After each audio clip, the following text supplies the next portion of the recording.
Today, I'm going to be giving you a short discussion, a very short discussion. I'm going to test my own efficiency by explaining you the key characteristics of this particular model of career analysis, which is going to be based on the career interest inventory of an individual. What is happening in India? By and large, people are making a career choice largely based on their skills and abilities, correct? Of course, nobody denies that they can get admission from premium colleges. They can be absorbed by premium institutions for campus drive. But finally, after assuming a job, are they really happy? Are they really satisfied? Do they think that they are made for that role? I have had come across many people who said, I did my engineering from IIT Kanpur. I had a candidate by name Vishwesh. He talked to me and he told he was actually, 2 years after his early career, after taking his job. He was working for one of the leading IT MNC companies, having, outgoing student from a top-notch college institution, IIT Kanpur. He was placed in that campus drive. He had bright skills and abilities. But surprisingly, he was saying that, I was able to be a programmer, but I did not enjoy becoming a programmer or working as a programmer.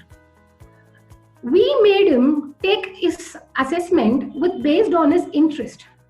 Now, what are the types of interest, right, that you need to know? When we found that instead of, being very largely, creating new programs, those kind of work natures to be more associated, he was associated in serving the society. He was wanting to be helpful to other people, right? So when we were surprised to know that he was completely opposite to the area where he was working. In fact, this particular interest analysis is based on 6 types of interest factors, which is available in every individual. This we call it as career interest, right? Which is actually, I can name it as RIASEC model, where the R stands for realistic interest. I stands for investigative interest. A stands for artistic interest. S stands for social interest. E stands for enterprising interest. C stands for conventional interest. So each of them, before doing their career choice, they have to check out which amongst the 6 is their interest priority, and accordingly choose their field. Absolutely, they cannot be denied of an happy career or a satisfaction in their career. But first of all, people who like you, who are actually, planning to proposing to become a career counselor, when you are doing a career interest analysis for an individual, you need to know what are these 6 types of interest. Definitely, everybody is good in English. Each of you will be knowing basic meaning for realistic, investigative, artistic, social, enterprising, and conventional. But psychology with Holland's model gives you a proper characterization about the interest priority of each of them, right? I'm moving to the next slide to help you understand the first factor, which is realistic interest. This is the first interest type. People with realistic interest types are known as doers. You know what? When we say interest, it is about they enjoy doing the work, correct? They enjoy doing physical hands-on practical works. They mostly prefer to be outdoors, right? So what I would say is when they are physically out, they spend out some good amount of energy from them, right? Sitting in a computer, writing in a notebook, yes, it involves a realistic activity. But when you take examples like people who are into professions like national defense, police, sports, people into logistics. When I say logistics, I can include commercial pilot and also a merchant navy. When I say sports, I can include people who are athletes and also team sports players. When I say logistics, I can tell also people who are into heavy vehicle transportation. So if you take national defense, you please take border security force, the pride of our country. The border security force, they're always on the field outdoors in order to protect our country.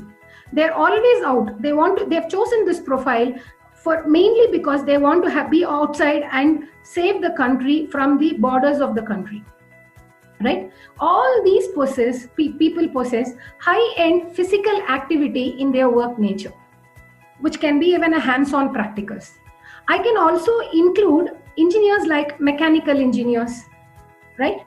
Where there is a high-end physical activity which is come out, correct? So definitely you will understand now what do we mean by realistic interest. It's very simple. Wherever there is high-end doing in their work, correct? So what is the next type of interest? Which is investigative interest, where people brain is applied. Using their brain, they deeply think. Why do they think? They enjoy thinking, analyzing, and solving problems. They have a high level of intellectuality where they are able to be research oriented and solve problems. Okay, I can actually give you a direct example where you can involve a software programmer or a software developer. Any software engineer are actually not realistic, but they are more investigative, correct? They don't do any high-end mechanical work, but they are doing more of intellectual work, right? And if you take a doctor, he or she solves a medical problem, correct? So as you approach a doctor for a medical complaint, the first interaction with the doctor starts asking, what is your problem, right? That means, what is your health problem, correct? So these people are high-end interested in carrying out work natures which are related to being analytical and problem solving. I can also include a data scientist here, and people who are into science and research, where they are into inventive and innovative process. Am I clear? So this way, investigative interest, these are the profiles which are highly matching with investigative interest nature, right? The next interest type is about artistic interest. These people enjoy by creating and coming with new ideas. So by creativity and new ideas, they're more design oriented. They always look to enhance the look and feel.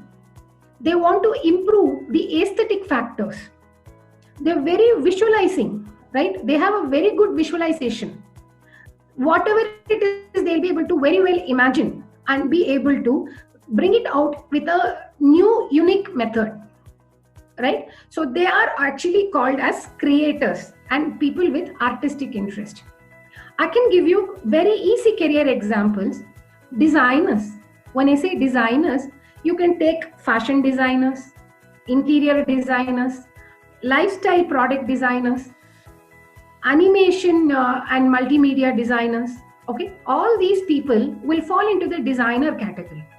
And if you take fine arts, right, a graphical designer, you take people who are into painting, artist, right, and you take people who are into performing artist, right, an actor, and people who are into language arts, right?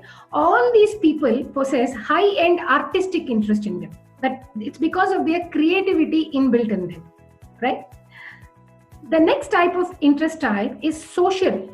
Okay, people with social interest are called as helpers. They enjoy connecting with other people in order to support them, guide them, encourage them, motivate them, provide service to them, be compassionate to them, be helpful to them. Immediately, I'm sure, when I say all these keywords, you're able to relate a nurse. The picture as well actually gives you a decent understanding on it, correct? People who are into nursing, paramedical, like dietitian, psychologists specifically. People, it could be a clinical psychologist or a counseling psychologist. They are very compassionate and helping. While a doctor is more investigative, associated with physical health, a psychologist is more associated with the mental health of an individual. So people who are into education and training, teachers, right? They also have high-end social interest in them. And people who are particularly into public services and social services.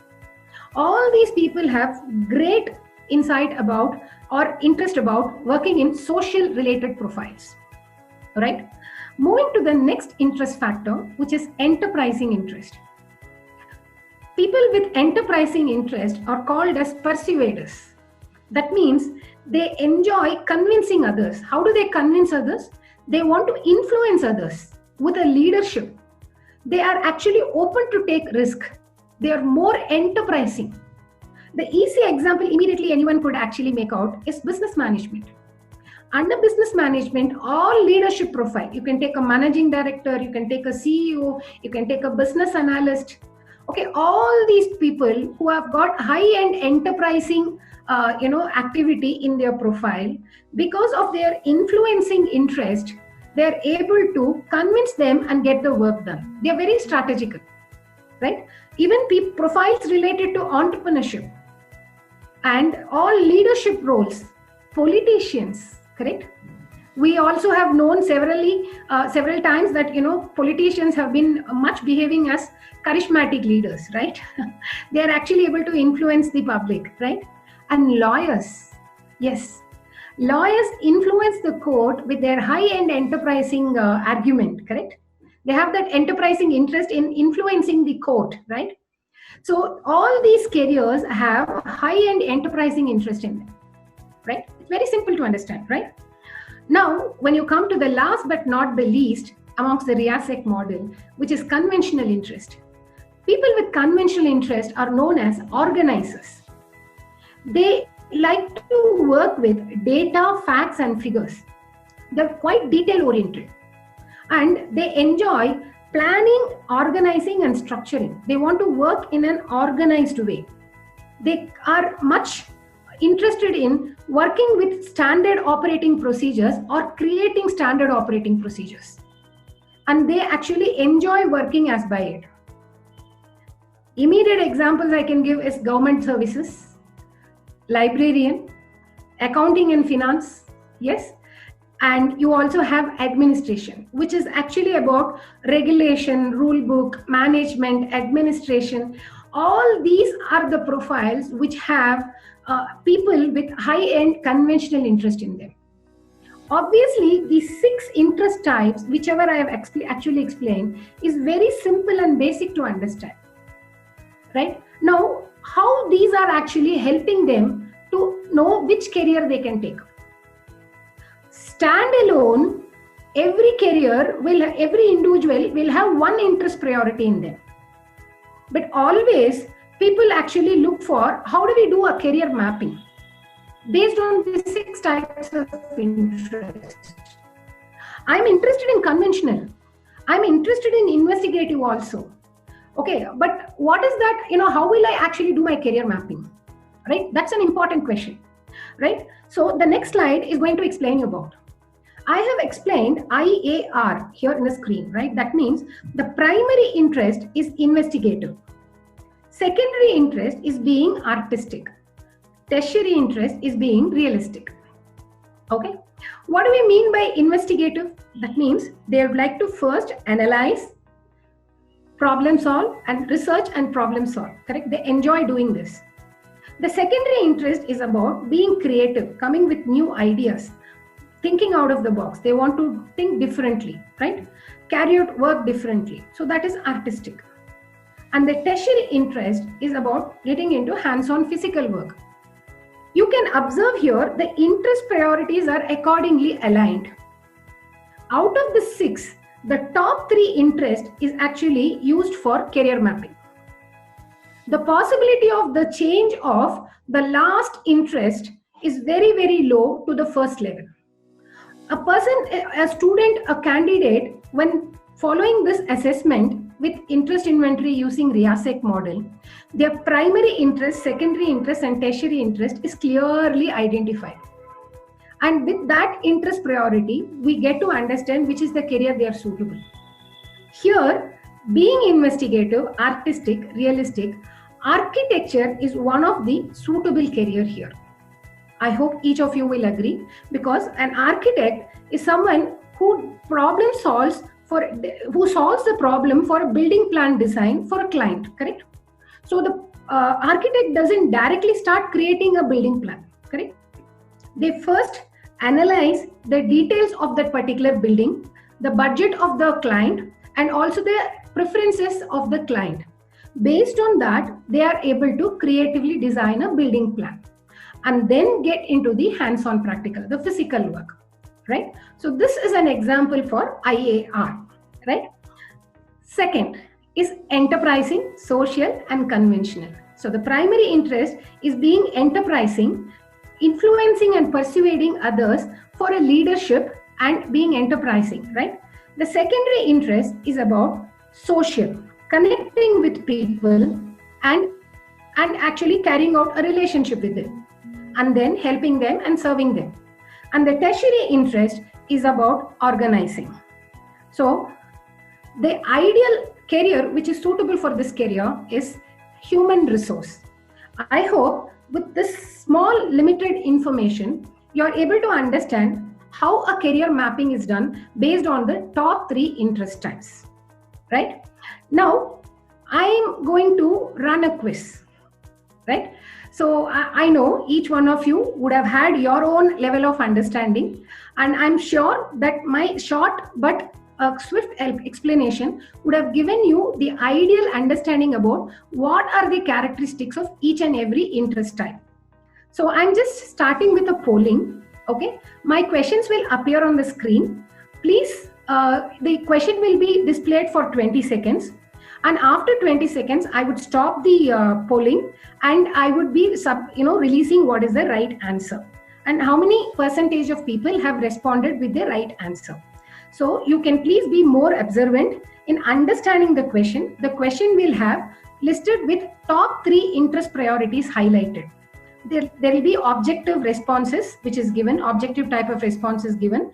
You will have to choose the right response. Here I start with the polling. Okay. Okay, I'm sharing the results here. So the right answer is librarian, who is conventional, social, enterprising. 30% close to people have 30 people have responded, out of which 28% people have given the right answer. So the right answer here is C, S, and E. Please stay tuned. I have some more questions in the quiz. Definitely participating in this quiz, you have a reward for it, right? So the question published was, what is the most suitable career with the interest types investigative, social, and realistic? The right answer is doctor. I find 25% of the people have given the right answer. Okay. So moving forward to the next question.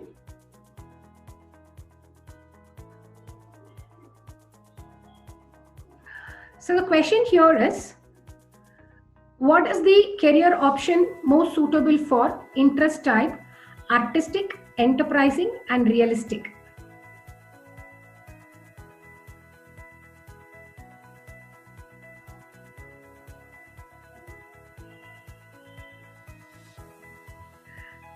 Can we have the 4 options, please, Radha? Sure. The options were psychology, interior designing, marketing, and entrepreneurship.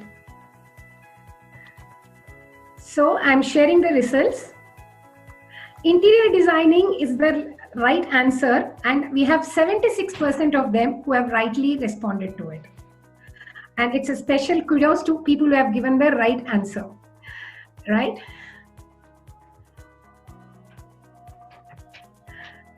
Going to my next question, just a moment. Next question is artistic, investigative, and realistic. The answers are performing artist, website designer, data science, advertising, and marketing. The interest priorities are artistic, investigative, realistic.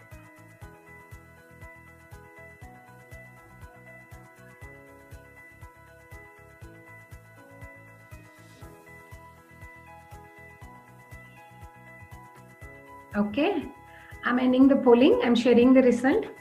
The right answer here is website designer. 31% of the people have given the right answer, right? A special mention to people who have given the right answer.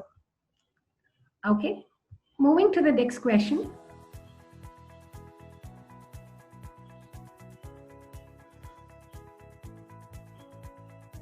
So the question is, so primary interest is social, secondary is investigative, tertiary is realistic. And the responses are mechanical, nurse, mechanical engineering, nurse, operation theater technician, and project management. So I'm ending the poll. 67% have answered the right one, which is nursing. Absolutely right answer. Right? I'm sharing the results. That's a big show. Great. And moving to the next question.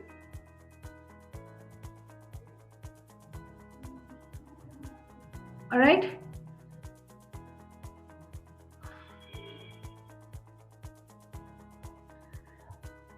So the next question is about the primary interest is enterprising, investigative, and social. So the options are lawyer, software engineer, education and training, human resource manager.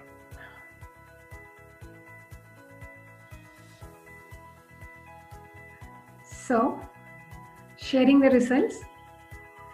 18% of people have given the right answer, which is lawyer. Lawyer is the right answer for EINS, enterprising, investigative, and social. Okay, I think if I have time, I will actually poll one more question, which will be based on the conventional interest. Okay, here we go. The question is conventional, investigative, and enterprising. Primary interest is conventional. Secondary interest is investigative, analyzing and solving problems. Tertiary interest is being enterprising. So the responses are financial analyst, accountant, logistics, and social work.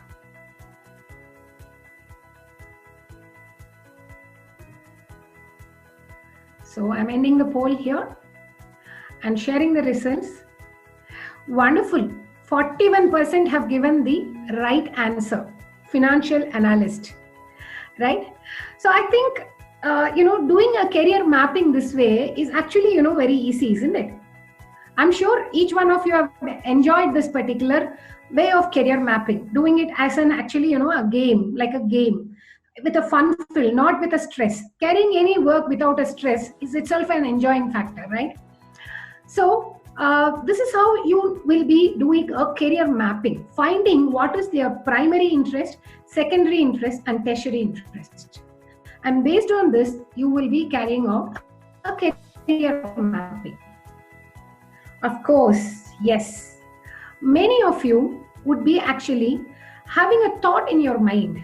Okay, you are doing based on interest analysis. And you're also speaking about the prioritizing of the interest. What is the possibility of the interest to keep changing? And it's actually a psychometric factor of an individual. It's quite viable to change. I never disagreed. We never disagreed that the interest will not change. But the scope of change and the possibility of the change and the cause for the change has to be rightly analyzed. When we do with one factor, definitely, we will be able to come across different limitations, right? Interest is not the only factor which should be applied in career analysis. Reason being, but it is one of the dominant factors which is used in career analysis, but that is not the only factor. The prioritization of the interest is viable to change. Now let us consider what can happen. I had a student by name Lata. The parents were very liberal about her deciding about her career. While she was in class 8, 9 and 10, she had a different interest where she wanted to take up arts as a career. Like, okay, she wanted to learn dance. And her parents, they wanted to put her for a higher education in one of the dance school. And she was going there for about 2 years, right? While she was about to take up that as a career, suddenly somebody influenced her. You're very good in also being creative. Why do you want to take up dance as a profession? Just drop it. Let it be like a hobby for you, right? But take up, any kind of a creative subject in your class 11 and 12. You have good creativity. So immediately the child took up, and humanities and arts. She was trying to acquire some set of skill set. Later, after going to graduation, when she wanted to do architecture, she was not allowed to do architecture because for becoming an architect, mathematics is very, very important. Just with interest alone, we can't decide about mapping a career, correct? We need to know, to become an architect, a person has to be qualifying a BR program in architecture, right? Which is a 5-year degree program. Can anyone step into architecture? Not possible. They need to know that they have to clear a NATA exam, which is a competitive exam. Okay? Having cleared that exam only, they can action. But that alone doesn't serve the purpose. The child should have taken a group which is falling under Maths, Physics, Chemistry and Computer Science, or Maths, Physics, Chemistry and Biology. Only these students are actually allowed to take up architecture, because for becoming an architect, mathematics is definitely important. Now the child is deprived of doing architecture, but the child is not deprived of becoming an interior designer, right? So the child has to check out whether she is compatible to become an architect or not, or an interior designer, correct? So therefore, the child will be having a lot of misalignment in the career.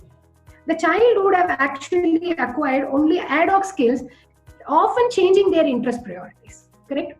Right? And that needs to be ideally understood. What is actually allowing them to change the interest? Their behavioral aspects are very clear, which does not allow others to influence their thoughts easily without any proper logic. It doesn't happen, right? So definitely doing one factor analysis is definitely not sufficient. We have to analyze what is the skill set required to take up that particular career in the areas of interest.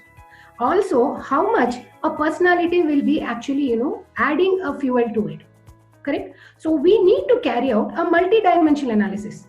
Therefore, if your question is, should we do personality also? Should we do interest also? Should we do skills and abilities also? Yes, these three are the major contributing factors. None other than this, I wouldn't say that is not actually contributing.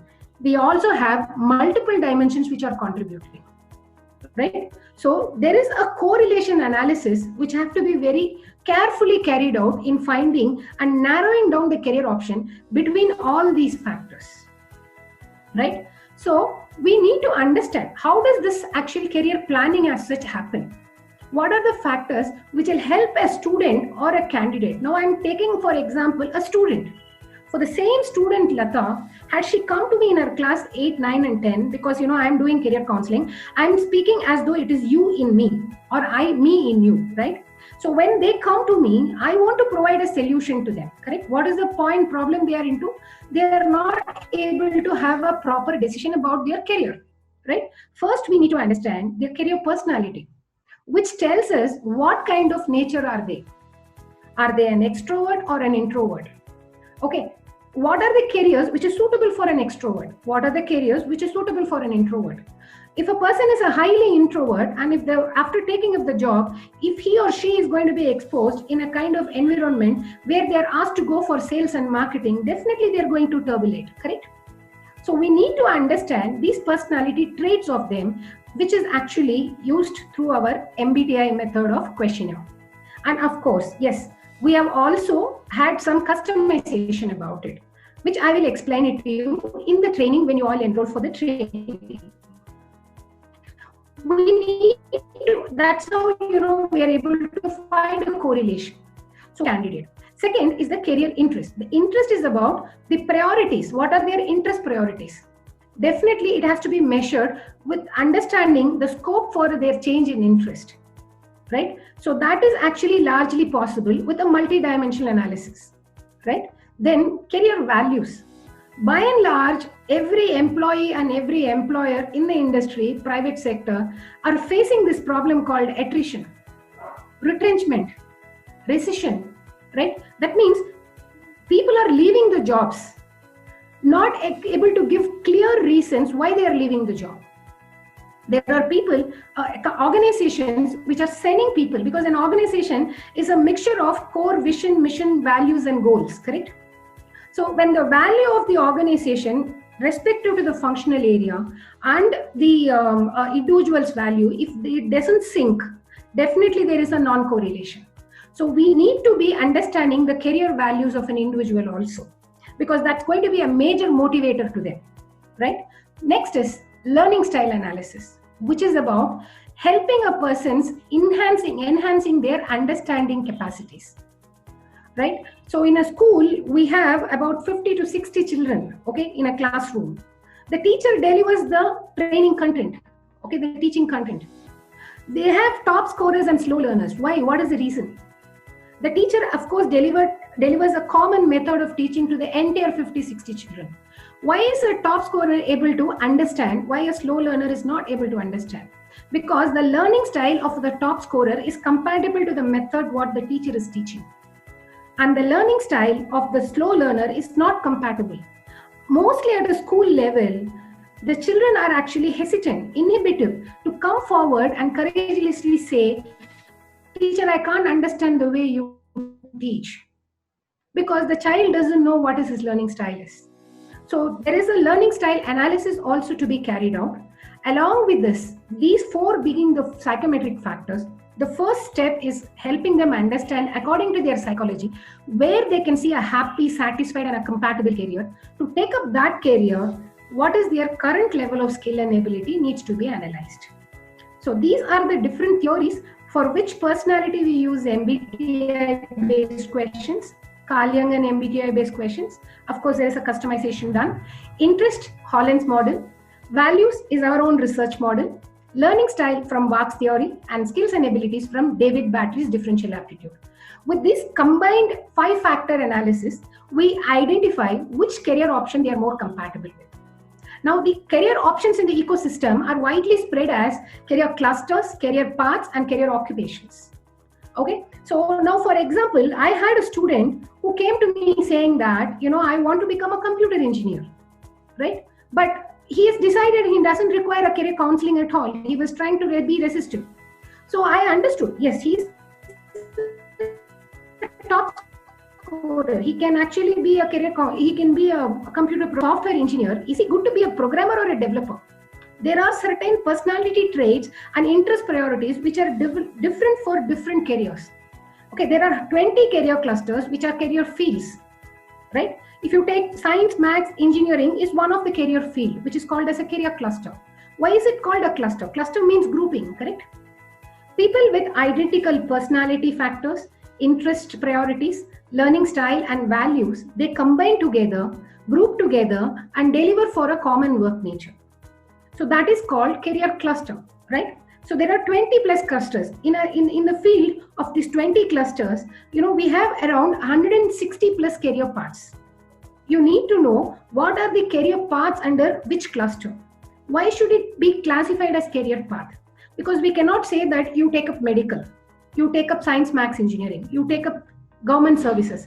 We have to tell them which specific role they have to take up, correct? For that role, what will be their occupation and their work profile? For which, what they should be qualifying with? What is the education roadmap they need to follow? That is something very much required, right? So that is segmented as career paths. Okay. So there are 160 plus career paths, and under these 160 career paths, we have more than 3,000 occupations and 12,000 career profiles, right? In the RIASEC model, we saw that, the interest combinations were actually taken for consideration top 3. Such combinations can be made about more than 720 combinations. We hardly work for about 8, correct? 720 combinations are plus possible because, we need to know each work profile, what is actually, salient about their functional area, correct? So it is not easy for a career counselor to directly expose a student without understanding their 5 factors: personality, interest, values, and learning style. So based on the assessment, we actually shortlist it. We need to shortlist it. We have to narrow it down, which are highly suitable to the student. Yes, I know many of you have a question. If it is for a school student, it is fine. How do we do it for a graduate? How do we do it for a working professional? We can't afford to stop them from the current career, right? Yes, of course. We also need to be working on where they can go and better adapt, right? So we need to analyze which are the careers which are highly suitable to them, provided they are in a position to take it up. We need to actually recommend them.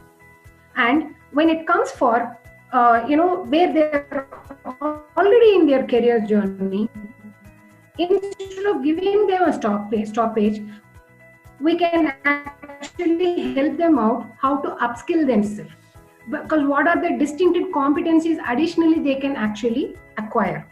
So we need to give them a correct analysis about it, sufficient.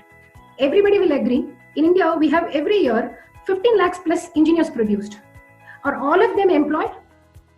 Everybody will have an answer no, correct? The reason is the particular program of study has not been taken on desire.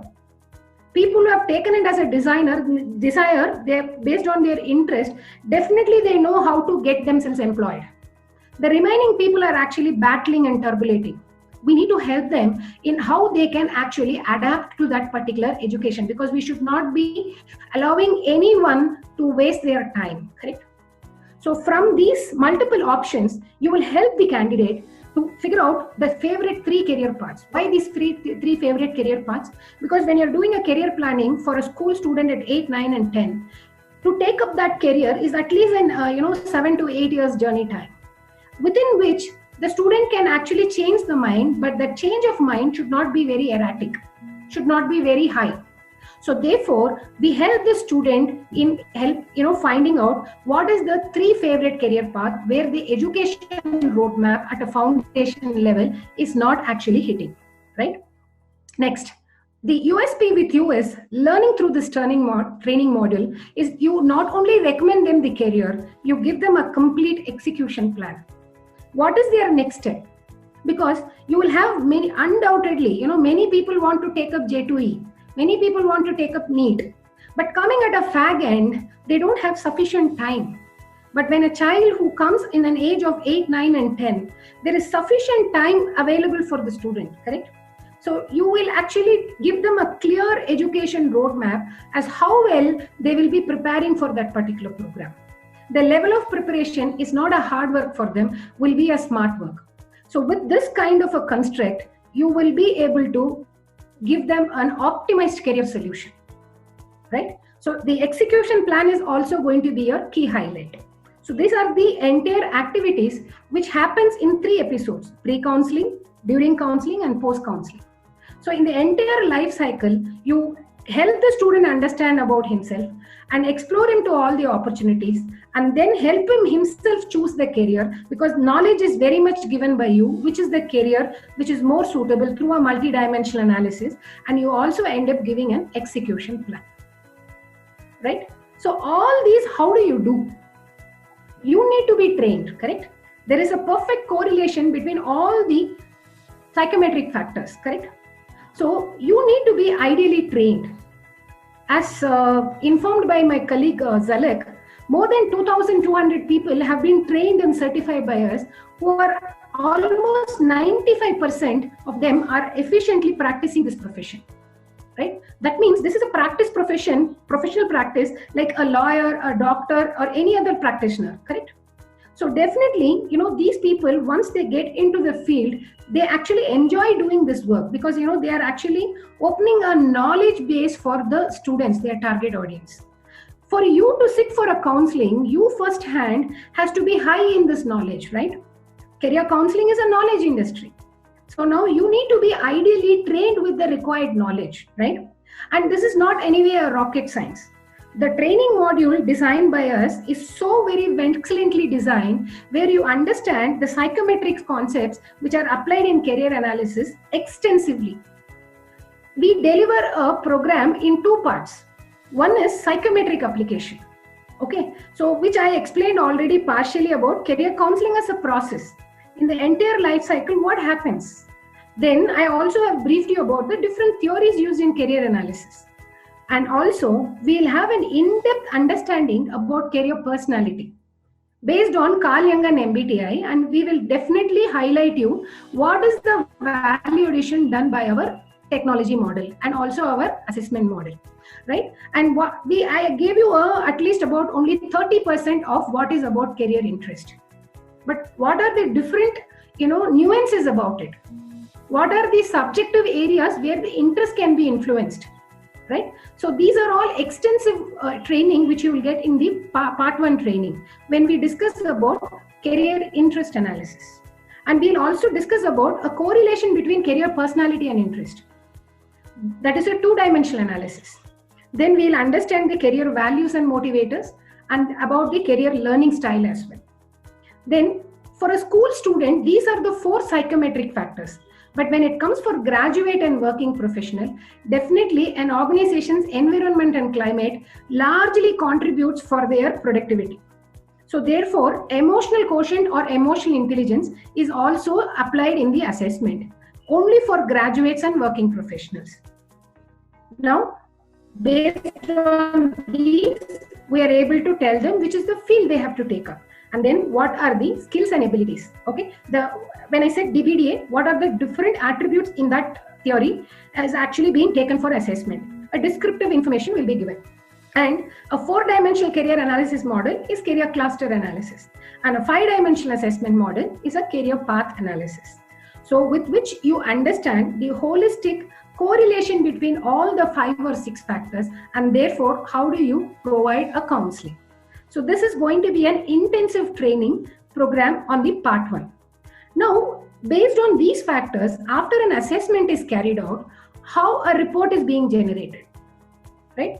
Using the report, how do you actually, because when you give to a student, there are a number of open websites which offer a free report as well as an assessment, right? But will be the student able to rightly interpret the report?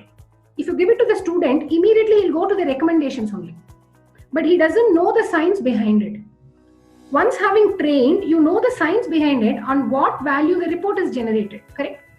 So you have to have a careful process of reading the report, understanding the report, interpreting the report, and providing a counseling. Now, how do you understand that? First place, you as a counselor. From the part 2 of the training, a report interpretation and analysis will be extensively discussed using sample reports. We'll have at least some 5 case studies which will help you understand what is the differentiator factor, because we cannot have a same assessment for all segment of people. As a company, our assessments, we have derived about 28 plus of assessment available in 6 multilingual languages, right? Now, coming to the English front, there are about, different assessment for different segment of people. You have 2 assessments between class 2nd to class 7th, where 2nd to 4th is one segment and 5 to 7 is another segment. You have the second level of assessment starting for students from 8, 9 and 10. There is no any elective, right? We do a 5-dimensional assessment based on personality, interest, values and learning style, right? And then next assessment is for student in 11 and 12. In India, we have boards which are actually state board, central board and also ICSE. In case of state and central board, the elective starts only from 11 and 12. But in case of ICSE, it starts from 9 and 10, provided they have 11 and 12 in their school. So largely students are actually applying any of these 5 groups. One is Maths, Physics, Chemistry, Computer Science, Maths, Physics, Chemistry, Biology, Physics, Chemistry, Botany, Zoology, Commerce, Economics, Accountancy and Business Maths, or it could be Arts and Humanities. The student who is choosing which group, we can be eligible to take up mainstream careers or applied careers. Which are the mainstream careers and which are the applied careers is a detailed knowledge which will be given to you in the training session of part 2. So we'll also work with the sample report between 11 and 12, and also for a student who is currently doing a graduation. The person could be a graduate in undergraduation or post-graduation, or can even be a fresher. We also have a unique assessment for people who are working professional. Okay, when it comes for working professional, initially people will want a job soon after graduation. They're perfect to take up any career, right? What will happen? They just spread words. I've finished my graduation, I'm looking for a job. Please let me know in your or in your friend's organization any vacancies there. They hardly care whether if that job role is going to be suitable to them. Are they going to be happy with that? The first 2-3 months will be quite exciting. They'll be actually taking up that job because they're getting financially independent. But after 3 months, gradually, they are able to see the redundancy in the role, that they are not able to contribute, which is not matching any of their individual areas, be it personality or interest priorities. So ideally, those people who have entered into a wrong career, random career option, for them to disconnect and come out for a new job, they are not confident because they are not sure about getting a new job. So leaving that job and going to the next job, what is the endurance that job also will be helpful to them. So they need to be taking a career planning, which field is more compatible to them. So ideally, you will find through this comprehensive 5-dimensional or 6-dimensional assessment, you can help them in identifying the field and the role what they can be ideally suitable. But especially when it comes for people into mid and senior career, there is actually a unique different way of assessment, because mostly people say, right, that I'm attending different interviews. I don't know what's going wrong. They say they'll call me in weeks' time, but after 2 weeks when I connect with them, they say that the recruitment has happened. It's completed. The selection is over. I have not been chosen, but I don't know why. What is that? I have not been able to project in my interview, right? They keep, worrying on it. Other scenario is the person is actually working in one particular role in an organization. Their field is happy. The work nature is happy for them. But they somehow feel that, last 3 years, I've been in the same role. I'm not being given any additional assignment. Yes, there is an annual appraisal happening, but I'm being rewarded with increments, but I'm not getting any additional assignment. I'm not able to get a leadership role. So this is something which they are actually, worrying with. Now, these two scenarios, I'm just taking it as an example because you can help them out. There is a separate Big Five theory which will help you out in understanding their inner personality strengths, right? It is specific to the individual, and that assessment also will be actually taught to you, right? So how does this training program happen? Okay, this is called a Certified Career Analyst program, which is actually patented by EduMilestone. And so this actually training course as such, you're learning and becoming independent, it can happen between 1 month, minimum 1 month to 3 months. Why 3 months? What is this 1 month? Definitely there are people, 75% of our people who are trained by us, they're able to start independently their career counseling practice in 1 month's time. 25% of the people have one or the other limitation because they're already, working in a profession. They don't want to discontinue that. Parallelly, they are trying to patch up with their time, and in between they do come. It's all about how well the individual is engaging themselves with the program so that the independence is arrived. So our certification largely happens in 1 month's time, that is including the final exam. And, there are exceptions which at least about 20 to 25% of the people stretch it for 2 or 3 months. The maximum time is 3 months. They don't take it beyond that. They complete with the certification. So I need to tell you how this 1 month is actually distributed. In the week 1, there are training batches. There are batches which happen in the morning or afternoon or in the evening, right? So the week 1, there'll be a one-on-one live training, okay, which will be continued for 5 days. If it's a morning batch, the morning batch timing is between morning 10:30 a.m. to 1 p.m. If it's an afternoon batch, it will be 2:30 p.m. to 5 p.m. So 2.5 hours in a session in 1 day, right? This way for 5 days. If it is evening, 6:30 to 9.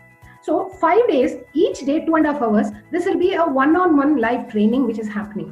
Usually before COVID, we used to conduct also physical batches, personal face-to-face batches. But since COVID, because of everyone's safety, all the batches have been running online. Okay. Through Zoom, and once you enter exactly the previous day to the schedule you have booked, and you will be taking an online training, and a batch can take maximum up to 10%, 10 participants. The reason is we want to bring learning effectiveness. We don't want to pull down about 20 to 500 people and, lose a track of attention, right? It's closely taken care that, the live training happens between 1 to fifth day, each day about 2.5 hours, right? What will happen after your live training? Okay. During the second and the third week, once the training is over, the training department will send you a detailed mail about assignments, engaging yourself in your self-paced learning. Okay. So we will be giving you, we discussed in the report interpretation about at least the 3 or 5 sample reports. So therefore, you will be given such 3 sample case studies as an assignment. You will carry out one by one, and which will also be followed by a practice test one by one. That means you will take one report for interpretation. You will be completely given a guidance as how to interpret a report. And after, how do you find an analysis and provide counseling and your recommendation of summary? So what is a proper structured format in it? Because you want to go with a lot of confidence as a subject matter expert. We have to season you to that expertise, correct? So therefore, each sample report after doing, as you forward it to the trainer, where you will be connected with me one-on-one, not in group, correct? So you will be connected, after you finish, you mail me your sample report interpretation, the first report, you will be taking one round of mock practice test, to give you a feeler how the final exam is actually going to be. Not only that, it will also tell you what is your, at that time, level of your knowledge about the psychometric concepts you have so far learned, right? And you have a one-on-one discussion with me on how to work on the improvements, right? So 3 sample reports, 3 rounds of practice test, which you will be engaged during the second and the third week. But most of them are actually ready by third week. But of course, I don't hurry. I actually give an individualized attention to every of my trainees so that they are not scoring. The minimum pass criteria is 65%. Okay, today I had about 4 people taking a assessment, out of which 3 of them scored 90 plus. So my aim is always, to ensure people equipped with abundant knowledge in this matter expertise, and also ensure that they are actually, completely independent. And not only limiting to this, what we are going to do is we also engage you in a final exam, which is normally held only on a Saturday. And that Saturday, a link will be open throughout the day, right from 12 a.m. till 11 p.m. And during the day, any 40-45 minute slot, you can yourself choose, log in, and you can give the assessment. And giving the assessment, then immediately you will be able to get your results about your percentage you have acquired. And within 3 working days, your certificate is ready, right? So you will be actually, 85 to 90% ready to go live. When you go live, we don't confine ourselves, because what happens after that is actually the important point. You will have live cases, right? So when you go live, what happens? You are carrying out an assessment and an analysis. You definitely need a hand-holding, correct? So at least up to 3 hand-holdings, 3 to 5 hand-holdings, you can actually bank upon us. You will be connected with me as a trainer who is actually training you, and I'll be providing you a hand-holding. Right? We'll be again one-on-one connected, and you will independently do it yourself, and I'll be helping you out on your improvement factors. When I say we are providing you an hand-holding, it doesn't count that we will sit with you for one-on-one counseling. We will help you out from the back end, right? The counseling will be delivered only by you. Okay, that's how this particular program works. And so I think I'm completed with my presentation. It was actually, a very, very exciting experience for me to be explaining on this.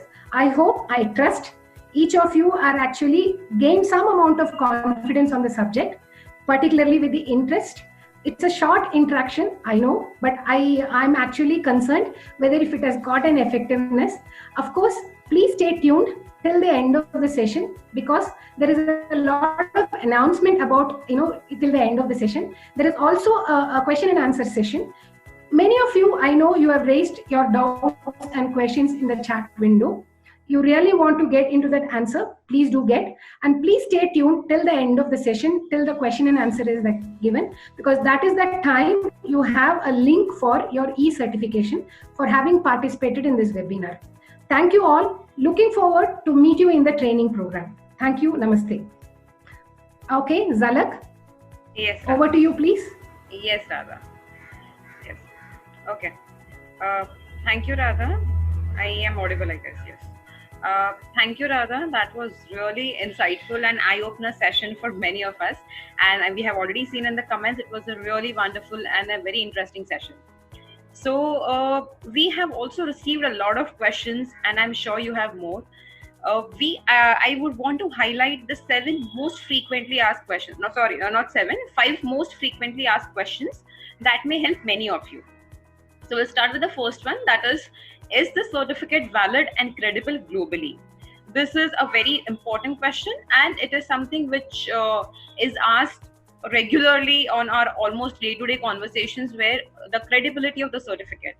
So I would like to say that this entire curriculum and the course has undergone a rigorous scrutinization by 2 of the most renowned psychology associations, that is BCPA, which is from India, and ACCPH, which is a UK-based organization. And the same accreditations will be reflected in your certificate as well. The certificate which will be given to you is going to be valid for life. Since this course has been accredited internationally also, so it is, if you want to put this in your resume or profile, it will be counted valid globally. If you want to practice this method outside India, then you can do that as well, because the curriculum has been designed from that point of view. We have counselors in India practicing with the clients abroad. We have counselors abroad who are practicing in their respective countries. So moving on to the next question, what is the scope of work after the training and certification? This entire program is designed keeping in mind that individuals will be planning their own setup, as it is financially beneficial, especially in this industry. So those who are specifically looking only for jobs post the training can check with various education-based or education-related institutions. This knowledge can be applied in human resources, coaching classes, schools, colleges, placement or recruitment companies, corporate setups, study abroad companies, training and development institutions, counseling centers. So these are the places where not only career counseling knowledge can be applied, but also where career counselors are required. As we are not only a training institute per se, so we do not commit any placements. But yes, we can keep you in loop if we come across vacancies or projects which are related to career counseling. From our experience of 10 years, we have seen that people prefer starting their own practice because of its higher financial benefits. Moving on to the next question. Which assessment tools can be used for practice, or should I use your assessment tool? Or since we have our in-house assessment tool. So in this case, you are already learning the application and the training program. You will be learning how the whole methodology or the whole method works of career counseling process. If you can apply the same knowledge with the tools that you are going to use or you already have, then you can do that. If you want it to be more convenient, where you want to use a more comprehensive solution for your career counseling practice, then you can use EduMilestones tools as well. We cover maximum dimensions in the training itself, and our own psychometric tools have dimensions that are being used globally. Moving on to the next one, will I be able to start my own practice? Yes, definitely you can. For this, we have an Edupreneur program, which is the next level program. This is CCA program only, the discussion which has just happened. That is only a CCA program. The next level will be Edupreneur program. So here, Edupreneur program will help you and support you with the right knowledge, business training, and technology required for you to start your own practice. And for more details, yes, you can connect with your dedicated business consultants who will reach out to you within 3 hours of this webinar. And the last one, again, this is a most frequently asked questions by almost everyone. What is, and it is a very important question because that is what defines the organization. What is the post-training support given? So as Radha already discussed how she is going to be there during the training and post the training, I'll just summarize it again. We have a very structured and a finest case supervision support. So in case any one of you want to conduct career counseling practicals on someone, either relatives or actual clients, you can opt for this. A dedicated supervisor will help you here for this particular activity. Well, I hope this segment was helpful. We have received a lot of queries during registration as well as now on how to proceed and enroll for the entire Certified Career Analyst program. So I would like to call my colleague Fatima to give everyone a peek about program fees, enrollment process, and its inclusions. And as I mentioned in the start, and even as Radha mentioned, please stay back for e-certificate. And yes, please do stay back for the special announcement. So Fatima, over to you. You can take it forward.